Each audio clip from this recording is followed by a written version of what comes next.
देखिए question number 1 दिया है कि क्या शून्य एक परिमेय संख्या है, क्या इसे आप p बटा q के रूप में लिख सकते हैं जहां p और q पूर्णांक है और q is not equal to 0। तो क्वेश्चन नंबर 1 दिया है कि क्या शून्य एक परिमेय संख्या है, तो शून्य एक परिमेय संख्या है और इसमें दिया है कि क्या इसे आप p बटा q के रूप में लिख सकते हैं। तो देखिए यहाँ पर 1 नंबर क्वेश्चन दिया है कि शून्य बोल रहे हैं एक परिमेय संख्या है, क्या इसे आप p बटा q के रूप में लिख सकते हैं। तो हम इसे p बटा q के रूप में क्या करते हैं, लिख सकते हैं बाटा एक लगा करके। लेकिन इसमें कंडीशन दिया है यह कि जहां p और q कोई पूर्णांक है, q और p क्या है, पूर्णांक है, लेकिन q का जो मान है यहाँ पर p बटा q दिया है, लेकिन q को जो मान होना चाहिए ये शून्य के बराबर नहीं होना चाहिए। किसके बराबर नहीं होना चाहिए, शून्य के बराबर, मतलब कि जो शून्य पूर्णांक नहीं होना चाहिए। शून्य पूर्णांक q का मान क्या नहीं होना चाहिए, शून्य पूर्णांक। तो यही बोल रहे हैं कि यह शून्य एक परिमेय संख्या है, तो लिख देना कि हाँ शून्य एक परिमेय संख्या है, क्योंकि इसे हम p बटा q के रूप में लिख सकते हैं और इसे q is not equal to 0 होना चाहिए। ठीक है, तो क्वेश्चन नंबर इस तरह आप कंप्लीट करेंगे। क्वेश्चन नंबर 2 दिया है कि 3 और 4 के बीच 6 परिमेय संख्या ज्ञात कीजिए। 3 और 4 के बीच 6 परिमेय संख्या ज्ञात कीजिए। तब देखिए यहाँ से 2 नंबर दिया है कि 3 और 4 के बीच 6 परिमेय संख्या ज्ञात करना है। 6 परिमेय संख्या ज्ञात करना है, मतलब 4 और 5 के बीच 6 परिमेय संख्या ज्ञात करना है। तो दो परिमेय संख्याओं के बीच का n परिमेय संख्या ज्ञात करने के लिए स्टेप बाय स्टेप नियम यह है कि फर्स्ट स्टेप में हम यह काम करते हैं कि जितना भी परिमेय संख्या, कितना परिमेय संख्या निकालना है, n। तो उससे पहले देखते हैं कि जो दो परिमेय संख्या दिया रहेगा, जो परिमेय संख्या, तो उसका हर बराबर है कि नहीं। तो देखिए इसमें बाटा एक लगा देंगे और इसमें भी बाटा एक लगा सकते हैं ना। अगर मान लीजिए कि अलग अलग दिया रहेगा हर, तो हर का लॉसर लेकर इसका हर को एक समान करेंगे। ठीक है, पहला स्टेप तो काम ये करना है n परिमेय संख्या निकालने के लिए। अब n परिमेय संख्या कितना निकालना है, 6 निकालना है। तो 6 निकालना है, तो इसमें n का मान हमारे पास कितना आ गया, 6। तो अगला स्टेप में मैं ये बताया हूं कि n प्लस 1 से अंश तथा हर दोनों में गुणा करते हैं। तो बताइए इसका n प्लस 1 कितना आएगा, 6 प्लस 1 कितना आएगा, 7। मतलब ये हो जाएगा 3 बटा 1 में 7 बटा 7 से क्या करेंगे, गुणा।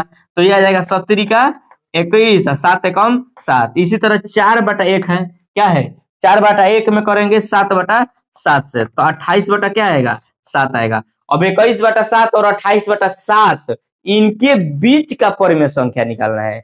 अब बताइए 21 बटा 7 से कटाएंगे तो 3 ही आएगा और 28 बटा 7 से कटाएंगे तो क्या आएगा, 4 आएगा।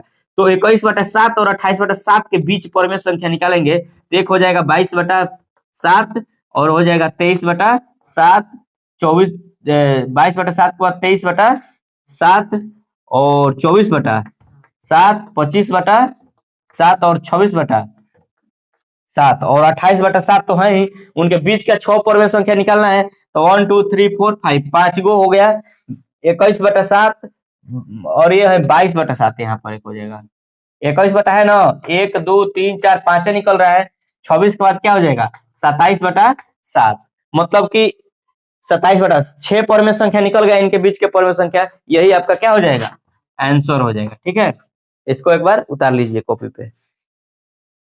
अब इसी तरह दिया है कि एक और देख लीजिए, 3 बटा 5 और 4 बटा 5 के बीच 5 परिमेय संख्या ज्ञात करना है। तब देखिए ध्यान से तीसरा नंबर सवाल देखिए इसी का, प्रश्नावली 1.1 का, प्रश्नावली 1.1 का 3 नंबर क्वेश्चन देखिए, समझ में आ रहा है। 1.1 का, जहां न समझ में आए वहां पर पूछ लीजिएगा। ठीक है, ठीक है ना। तब देखिए यहाँ पर क्वेश्चन नंबर कौन सा है, 3 नंबर देखिए। क्वेश्चन नंबर 3 इसमें यह दिया है कि 3 बटा 5 और 4 बटा 5 के बीच 5 परिमेय संख्या निकालना है। 3 बटा 5, लो आप ही बताओ क्या लिखा है इसमें, पहला क्वेश्चन 3 बटा 5 और 4 बटा 5, इनके बीच के कितने परिमेय संख्या निकालना है।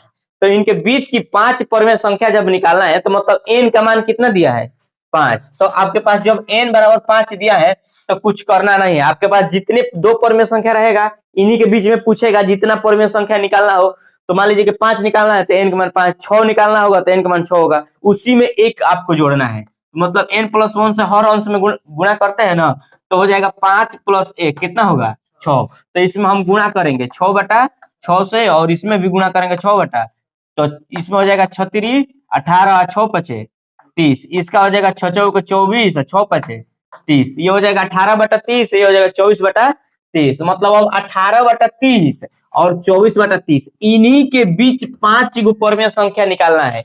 अगर आप हम कटाएंगे अगर इसको तो 3/5 ही आएगा, और 24/30 को कटाएंगे तो 4/5 ही आएगा। इनके बीच के परमेय संख्या आसानी से हम निकाल सकते हैं ना, इसीलिए इतना काम होता है।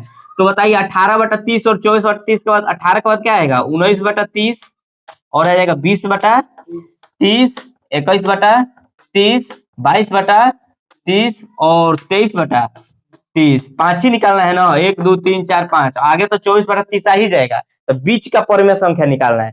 तो ये क्वेश्चन नंबर 3 का क्या हो जाएगा, इसका यह आंसर हो जाएगा। ठीक है, अब देखिए क्वेश्चन नंबर 5 पढ़िए क्या बोल रहा है। 4 नंबर बताइए, क्वेश्चन नंबर 4 क्या बोल रहा है। 1 मिनट, क्वेश्चन नंबर 4 बोलिए। क्वेश्चन नंबर 4 देखिए, क्वेश्चन नंबर 4 दिया है, इसमें सत असत बताना है ना, तो बताइए क्वेश्चन नंबर 4 में 1 नंबर क्या दिया है, बताइए बोलिए। प्रत्येक प्राकृतिक संख्या, आप धीमे धीमे बोल सकते हो। प्रत्येक प्राकृतिक संख्या एक पूर्ण संख्या होती है, ये बताना है सत्य है क्या असत्य है। तो बताइए प्रत्येक प्राकृतिक संख्या एक पूर्ण संख्या होती है। अब बताइए पूर्ण संख्या क्या है, सबसे पहले तो पूर्ण संख्या में पता करना है कि पूर्ण संख्या होती क्या है, यही ना। तो बताइए पूर्ण संख्या में 0 से लेकर 1 2 3 अनंत तक होती है कि नहीं होती है।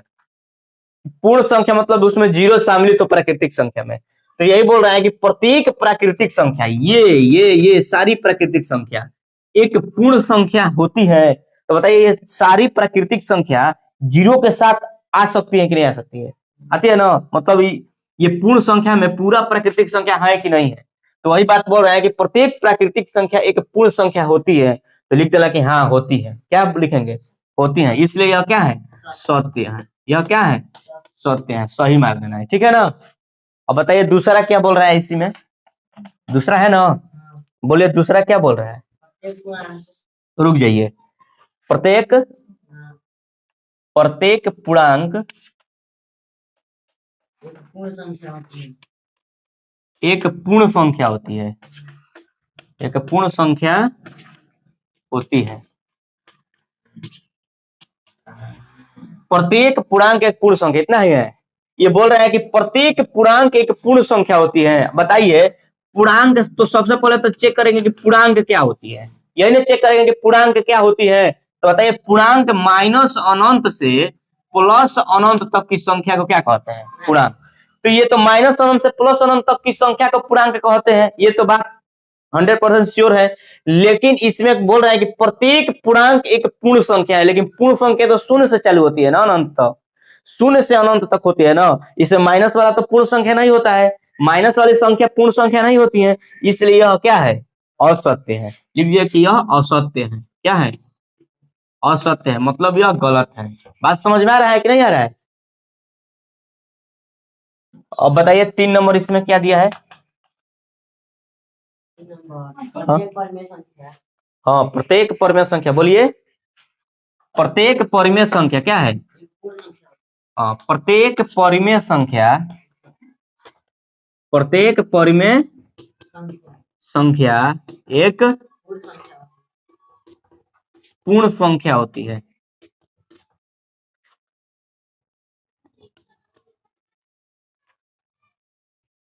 बोल रहा है कि प्रत्येक परमेय संख्या एक पूर्ण संख्या होती है, मतलब शून्य से अनंत तक की संख्या होती है। प्रत्येक प्राकृतिक संख्या पूर्ण संख्या होती है। अरे प्रत्येक परमेय संख्या एक पूर्ण संख्या होती है, तो परमेय संख्या मन जिसे P/Q के रूप में लिख सकते हैं, वही तो क्या होती है परमेय संख्या। बताइए ऐसा कोई मान आता है जो माइनस में हो, कोई परमेय संख्या होगा। जैसे मान ले -2/1 होगा, आया -1/2 हो सकता है। -1/2 परिमेय संख्या होगा कि नहीं होगा? जो -1/2 परिमेय संख्या होगा तो प्रत्येक परिमेय संख्या एक पूर्ण संख्या है, तो पूर्ण संख्या तो शून्य से चालू होती है। यह भी क्या है? असत्य है। यह क्या है? असत्य है। इसको भी असत्य लिखना है, असत्य लिखना है, मतलब यह भी क्या है? गलत है। ठीक है, इस प्रकार प्रश्नावली नंबर 1.1 कंप्लीट हो गया और प्रश्नावली 1.2 अगला नेक्स्ट वीडियो में बताएंगे। तब तक के लिए जय हिंद।